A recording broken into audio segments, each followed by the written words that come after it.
Welcome to the League of Legends Champion Spotlight, featuring Gangplank, the Saltwater Scourge. Gangplank is a hybrid melee and ranged physical damage dealer. His main strengths are great mobility, high damage output, and an ultimate that can be cast anywhere on the map. Gangplank's passive is Grog-Soaked Blade. Every attack that Gangplank makes places a stack of Grog-Soaked Blade on his target, up to a cap. Each stack damages and slows the movement of whoever's been struck. Parley shoots target enemy with Gangplank's pistol, dealing damage. This shot applies on-hit effects such as Sheen, Lifesteal, and Grog-Soaked Blade. Parley can also critically strike his targets. Additionally, if Parley kills its target, Gangplank is awarded bonus gold. I take Parley at level 1 and max it last. Remove Scurvy causes Gangplank to eat a bunch of oranges, healing Gangplank and removing all crowd control effects, such as slows and stuns that afflict him. Raise Morale passively gives Gangplank increased attack damage and movement speed.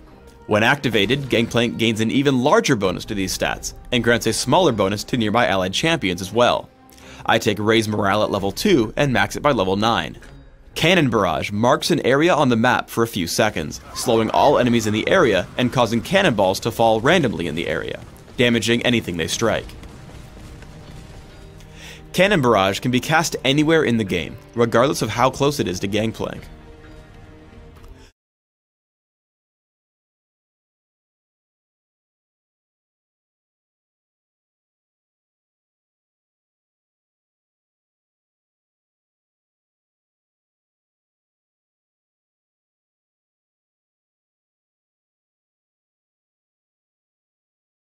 With a Rune and Mastery build focused on early damage output and durability, you can easily push around most lane opponents.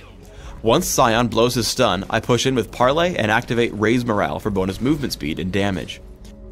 Because of Grog-Soaked Blade's slow, I'm able to keep up with him as I take down his health bar and force him to recall, giving me free space to farm. Because Parley gives you bonus gold whenever it kills a unit, you want to use it to farm minions whenever you can. In particular, you want to find out exactly how much damage Parley will deal to ensure you get the kill. However, because of its cooldown, you will have to kill minions with basic attacks sometimes.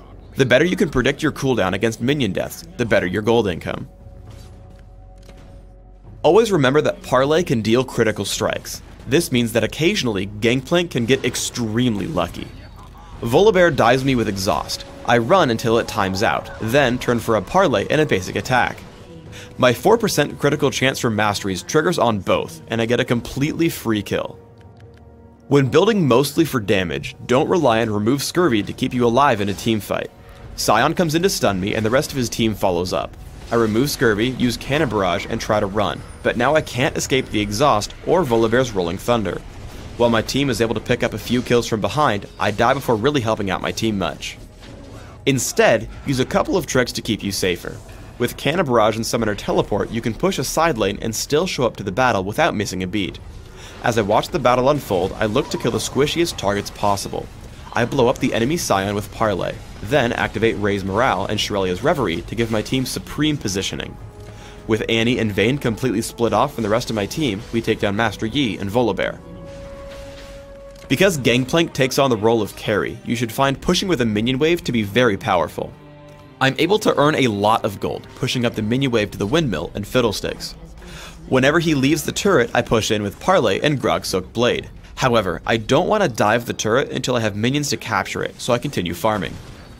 Once they have started capturing the turret, I push in until I notice him channel Crowstorm. Once that ends, I can tank and out-damage drain with Cannon Barrage and Parley, killing him underneath the windmill and taking the capture. As we get into a teamfight around the windmill, I aim for the squishy targets on the enemy team. I Parley Twisted Fate and remove Scurvy his stun. Then I activate Youmuu's Ghost Blade and take him down almost immediately.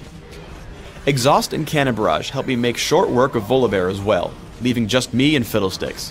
Unfortunately, Fiddlesticks is guaranteed to win a fight against me due to his larger health pool.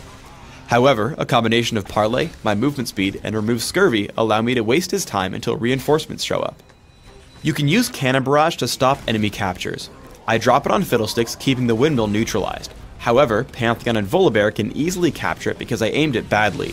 Instead, aim it at the middle of the point so you can stop everyone. For runes, I take armor penetration marks, flat armor seals, flat magic resist glyphs, and flat attack damage quintessences.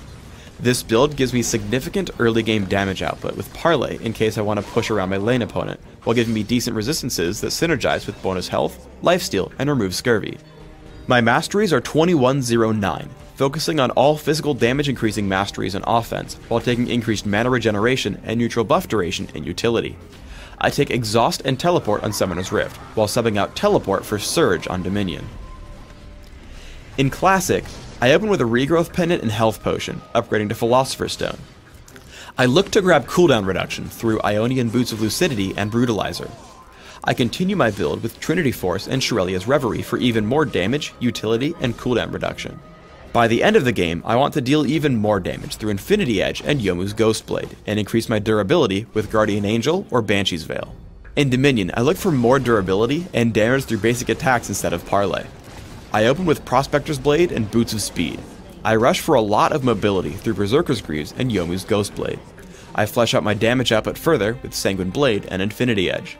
At this point, I'll need more durability, so I look for items like Frozen Mallet, Odin's Veil, and Atma's Impaler.